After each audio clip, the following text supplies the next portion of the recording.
is so big, you get it from your father. Hey folks, what's going on? Welcome to the next episode of the Coach Gaff podcast, and as you can see, first official, actual, full-on guest. It is the original daughter herself, Freya, who is both excited and nervous to hop on here.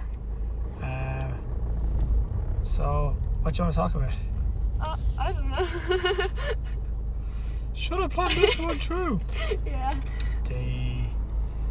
So obviously, like, the main thing about, so obviously, like, you're nearly 14 now, and like a lot of, so I suppose I've been a coach her entire life, and obviously when she was young I had the gym, so I kind of didn't really kind of understand it back then, and then so this is kind of the first major dealings with it. So I suppose like we're trying to kind of coach people, dads, daughters, families on how to tackle and navigate through kind of life stuff. So obviously we've a different setup, but we've a non-traditional but yet not uncommon setup, where obviously you live with your mum and then you're over with me. We kind of like a blended family, as they say. So as opposed to like where mums and dads living in the same house and all that kind of stuff. Obviously I have one perspective on it in terms of like how different it is for me to help parent you without living with your mum. Obviously we have to kind of be on the same page, and then also as opposed to say like with Mila, Freya's younger sister, who lives with me and her mum. So I know, is that kind of something that kind of like, how do you find that in terms of like not necessarily one set of rules in one place and a different set of rules elsewhere, I suppose, or how do you find like being raised in kind of two different ways? Or I find it like good, I suppose, because it's been like that my whole life, so that's kind of that's the way I know. I really like it because and that's actually a really good point, is that the way things are is the only way Freya's ever known it. There was never a time where we were all in one place and now we're in two places. It's always been in that way, where Freya's always lived with her mum primarily, and then I've been over and back and everything else with it. And then obviously you've a sister with your mum as well, and kind of and everything else then with it. So like you're probably an example for a lot of people who would listen to it or watch this in terms of really living that like as blended a situation as can be. You've blends on every side, but again, that's probably, I suppose, look at the guys and girls that you're in school with. Would you find other people in similar setup, similar scenario? Yeah, like there's people in my class who their parents have split and all that, and then other people who are like their parents are married, so it's interesting to see. And even like that, we're kind of, would you know people whose parents were together and they're now split? Or like for me, looking at that, you're kind of going, right, well, that's obviously a different thing to, it's like if you start playing a match and you're told what the rules are from the start, you can adapt to it, instead of starting a match with one set of rules and then as you go the rules change and there's quite an adjustment to it. I suppose you've never had to make that adjustment. So like where I suppose the biggest adjustment for you would have been, say, when Brownber and I started dating, and Mary, that was quite a big adjustment. And then when your mum and her partner, kind of, they would be kind of the main adjustments on it, really. I suppose that as well, the big one we have a lot is most of our drives are like this, where I want to make sure all the girls get the same wisdom and that I have, or that I feel that I have, or trying to, give to you guys the tools so that when I'm gone eventually, way down the line, please God, you know, you have what you need to get by in life and to keep being successful and everything else. But like most of our drives are like this, where we're chatting and coaching and kind of catching up. As opposed to say like with Mila, who is, you know, there 24/7. Although the conversations we have are probably more impactful and actually beneficial than your sister just not listening at all. I suppose that's one thing for parents as well. So like that for guys, you know, for dads and moms out there who have kids of different ages, you're gonna kind of, we have different experiences as with our age dynamic, and as you've even gotten older, things change and evolve, as opposed to say like how it is with Mila and all. I suppose how are things like that then, or I suppose not even worrying about your sister. I suppose it's for other daughters out there who maybe see a parent less frequently than the other, will say, how do you, I suppose I've never actually really asked, and probably on camera is probably not the time to do it really, but I suppose you've only ever really known our relationship in this way, in terms of the way kind of we see each other. And obviously when you got a phone 2 years ago, that was like Step up. Yeah, it was quite a big step up, because we are able to communicate more often. Yeah. You know, and our meme game is quite strong.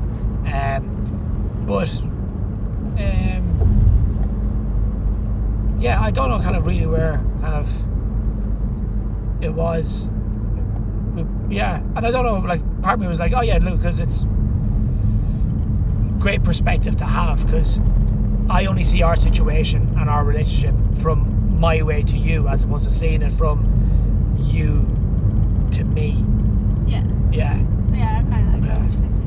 Yeah, like I always look forward to the car drive on Friday, because like even if I'm just saying something about my day or I'm stressing, and then you kind of like, I don't know, just break it down with me. Like obviously Mammy does that with me as well, but like in a different way, because like obviously I'm telling you everything from like the whole week, say. So yeah, you're fitting like 7 days of information into one day. Yeah. Yeah. Classic sheep. Nearly fit a whole sheep into the front of a car there. But yeah, and that's kind of, I suppose even I suppose there is kind of, you know, moms and dads who will live with their kids and still probably maybe not communicate as much as we do. I suppose I'm aware of the limit or the reduced amount of time we have to kind of talk and catch up, and it's not as if we can just, right, I'll pop into your room in the evening and hang out and, you know, pick your brain and everything. But that's really it is for me. It's like, okay, well, what are like the day-to-day stuff that you need a hand with or that we can help with? And then ironically, as someone who talks so much, borderline too much, I more so want like to be able to listen and to hear what you have going on.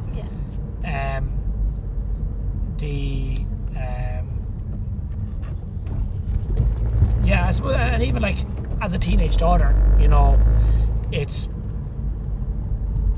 you know, how do you find kind of being able to kind of talk to your dad about stuff? Like, you're quite lucky. I mean, and I've always said this quite publicly, you know, you're extremely blessed where, you know, the other two guys that are around as father figures for you are two fantastic lads, and I've said it to them. So you're extremely fortunate in that way, where I've spoken on previous episodes about like when we as people have support networks in our life, and it goes beyond family. And I thought I had a big family support network, and then like I look at yours and it's a really big, like, you know, and it's great in that way.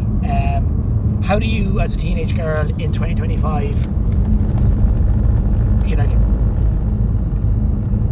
how do you get your head around kind of like having to talk to your dad? I remember when I was younger, I hated having to go to my mum with stuff. Like as a boy, going to my mum and like, oh geez, you know, how is it for girls in this day and age? Well, for me, I actually find it quite easy because you're very approachable, which I think I'm very blessed with that, because some dads, I think,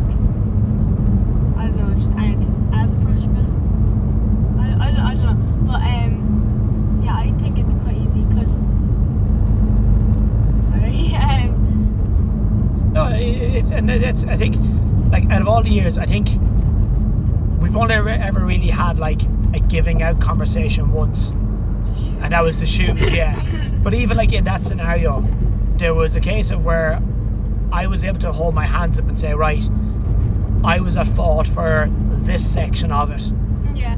And then you were at fault for a smaller yet different section. Yeah. And it's, for me, it's about kind of, for all of us being able to kind of take accountability and responsibility. Now, parents and adults, we should take more of the responsibility and the flack than the kids should.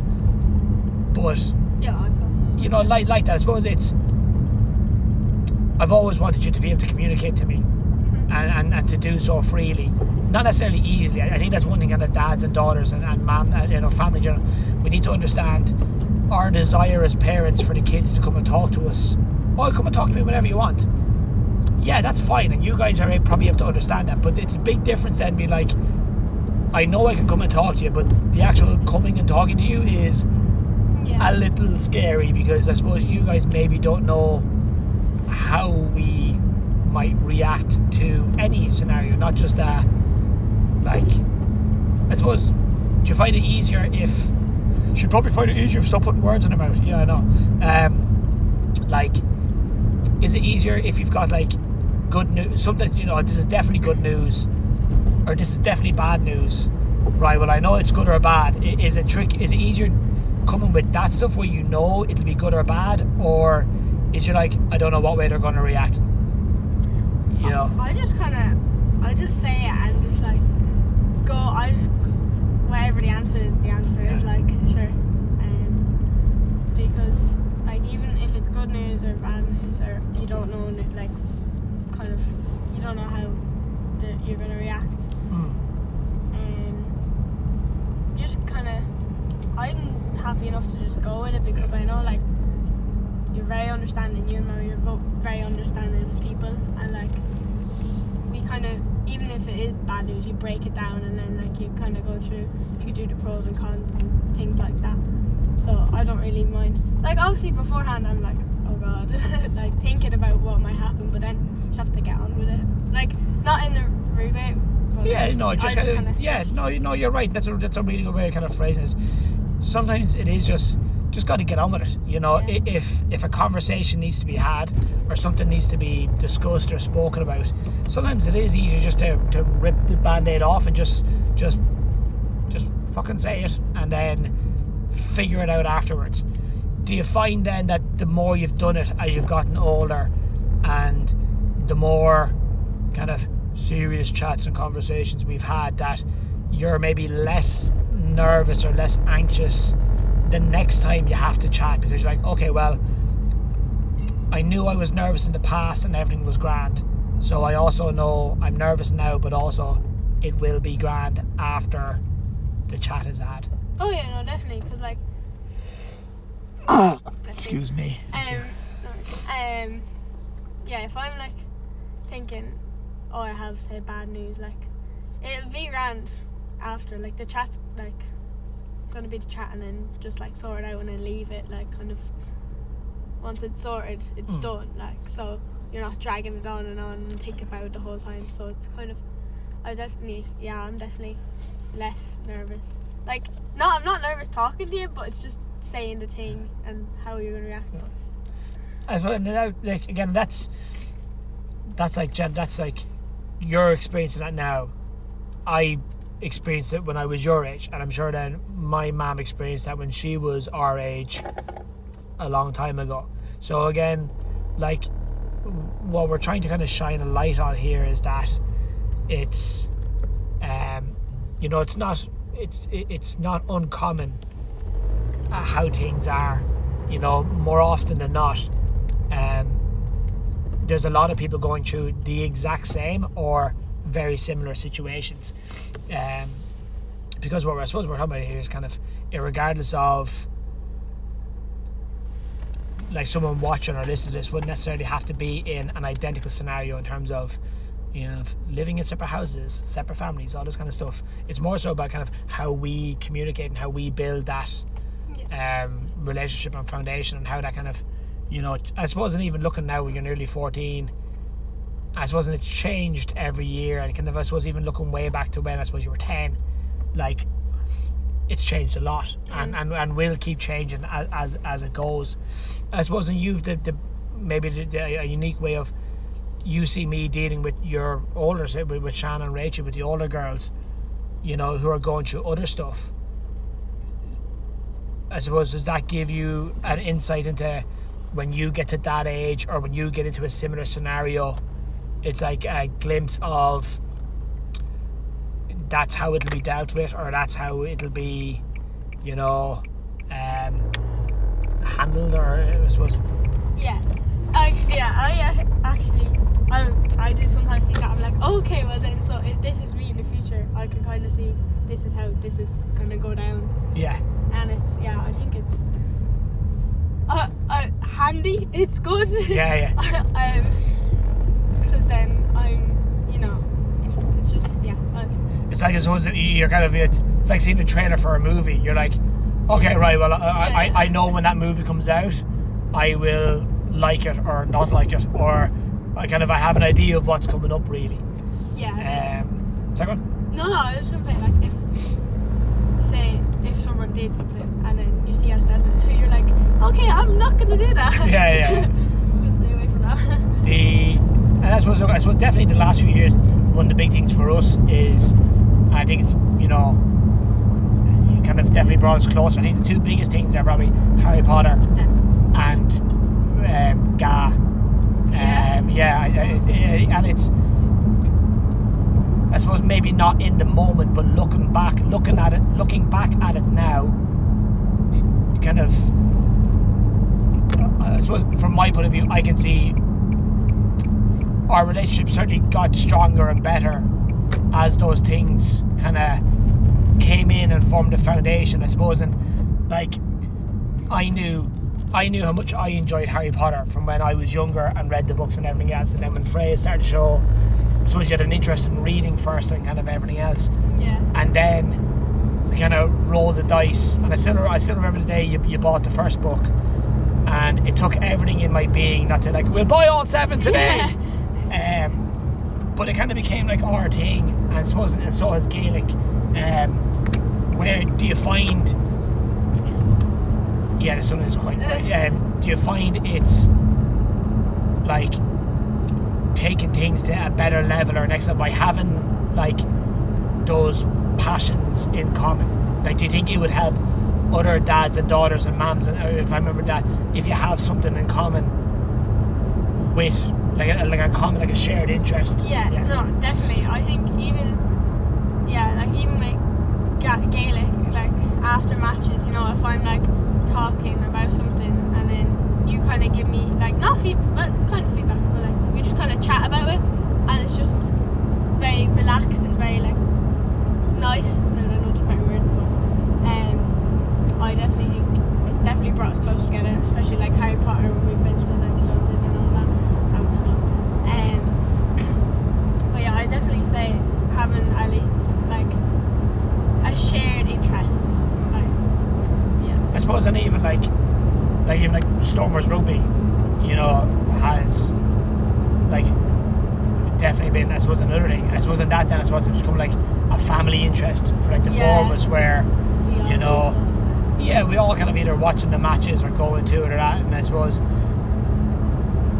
one thing that kind of I've always worried about as a parent is like forcing my interests or my hobbies on you guys. So I suppose there's finding the balance for that. Like, okay, I mean, outside of, I suppose, when you were growing up, like if you were into football or not, the football was never, like soccer was never the issue. Yeah. But it was always a case of, if you do get into it, you're a United fan. Yeah. You know, and like that, well, you know, if you show no interest, then that's fine. Like, we weren't gonna be like, you know, oh, fucking hate this. I suppose actually that segues neatly onto, there's been times as you've gotten older where, you know, we're trying to treat you as a young adult, and we're like, well, okay, we'll be able to A, make up your mind, but also, you know, B, speaking your mind, and C, being listened to, being heard to, where like even like Freya House Market there, the time we got the jerseys. Oh yeah. Yeah, and you're like, okay, well, you know, do you want one? And instead of just being, you know, instead of just saying, oh yeah, I want one, just for like, to kind of like keep me happy, you had no problem with kind of saying, no, you're grand. I suppose. And would you advise other teenagers, girls in your situation to like, how beneficial do you think it is being able to communicate openly and honestly with your parents, not just for football jerseys, but in general? Yeah, I definitely super beneficial, because you're not sitting there thinking, oh god, like if you're saying one thing but you actually want or mean another thing, like sitting there, because it's just the only person it's affecting is you, so you might as well like say what you really want, or like, you know, say what you mean. Yeah. Has there been any times where you've said something in the moment or made a choice in the moment, but been like, well, actually I would have preferred or wanted to do something else or to get something else, and then afterwards be like, oh yeah, right, I probably should have said what I really wanted? Nothing. I don't think, like, I suppose nothing comes to mind for me. Like, nothing. If there was something major, obviously it would come to mind, but I don't know, probably food choices. Yeah, the only thing for me. I suppose a lot of it is that kind of where we're like, right, we've gone out for food, or, you know, hot chocolates or whatever, and, or, you know, do you want one? I suppose, and again, there's probably nothing worse for you guys in terms of having a parent badger the bejesus out of you. Oh yeah, you get one, and then it gets to the stage where you guys like, oh, just fine, I'll get one just to keep you happy.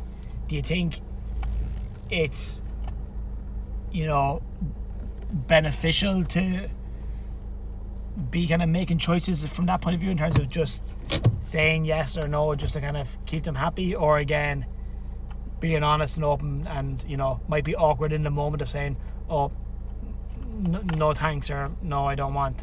Yeah.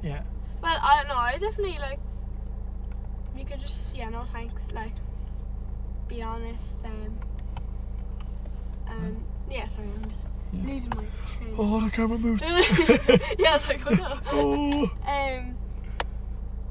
I definitely, because if you say just an example, do you want burger or chicken nuggets, and you really want chicken nuggets, but you're feeling like they want you to choose burger, and you choose burger just because to make someone happy, like, it's not, I don't know, you're just not going to be happy, because like, it's only affects your decision. They're asking you, what do you want? Like, you have to, you've described it perfectly, where like sometimes as parents we have to be careful not to steer or pressure you guys into, again, kind of, do you want a burger or nuggets? Like, obviously, like, the way your options are presented to you are like, okay, like, I know I can hear you're giving me options. You're not really giving me options. Oh, you don't want to get that, do you? Oh, well, I did, but the way you've said it makes me doubt that whether I should or not. And I suppose to wrap up, being a teenage girl in 2025 with all the social, like, I remember when I was a teenager, I was never a teenage girl, but remember when I was a teenager, just before mobile phones became a thing, let alone social media, and what advice would you have in terms of how do you manage, like, mindset and state of mind and that balance of social pressure or peer pressure, or just even getting by on a day-to-day basis? It was a minefield when I was younger. Is it the same now? Is it different? Because obviously I'm not a 14-year-old girl anymore. What's it like on a day-to-day basis? And what do you do to kind of keep it balanced? Like with phones or just in general? Anything in general. So it's just, you know, trying to navigate school days, you know, kind of the way schooling is done, like obviously kind of the pressure of friends, the pressure of school, the pressure of, you know, all the kind of these different things. I suppose you're learning as you go. Yeah. So I wake up, you know, say in secondary school you have your timetable and you have bad classes and you have good classes. So I just look forward to the good classes, and then in the bad classes, like, just get on with it. Yeah. And I don't know, I get excited for lunch because, you know, you see your friends having food, which is amazing. I just, try not to think too deep into things like stressing about stuff, because obviously I do like to stress, so I just kind of try to stay positive. I know it's easier said than done, but just, you know, just keep smiling. Yeah. And look at it, it's like, you know, I suppose in a way it's good that we've not like pre-discussed or scripted kind of what we'll talk about here, where it is like a lot of what you're describing, you know, you take what you're going through in schooling and everything else, and then you can, you know, you can water it down to what Mila's going through at 6, 7, 5, 6 years of age, what the older girls go through, what me and, you know, Yolanda kind of go through as adults, as we all do. So there is similar, I suppose you said there, you're going to have good classes, you're going to have bad classes. Enjoy the good classes, tolerate and just get on with the bad classes. Obviously we as adults don't necessarily have classes, but we're going to have good times, we're going to have bad times. Enjoy the good, tolerate the bad. Yeah. And just like be around people that you like. Don't be forcing yourself to be around, like, say with friend groups, just don't. If you don't like someone, just don't put yourself near them. Yeah. And that is, again, we're like 25 years apart. That's as true, like, you know, for, you know, your kids and teens at that level, to kind of protect your energy, and you've X amount of time for lunch or X amount of time for socialising, and so we do as adults, where it's foolish to be spending your time around people that you don't really want to be around. And it's not about being like, oh, you're very rude. No, it's not about being rude. It's a case of you've X amount of time, so why waste it, you know, around people or doing things. Now sometimes there is things that, like, you just have to get on with it. Yeah, that's life. But other times when you have a choice, you're like, well, why am I going to choose, you know, being around people I don't necessarily like or want to benefit from being around, or why do I need or doing something that I don't want to do? Yeah. Awesome. Good job. Get a high five. Thanks.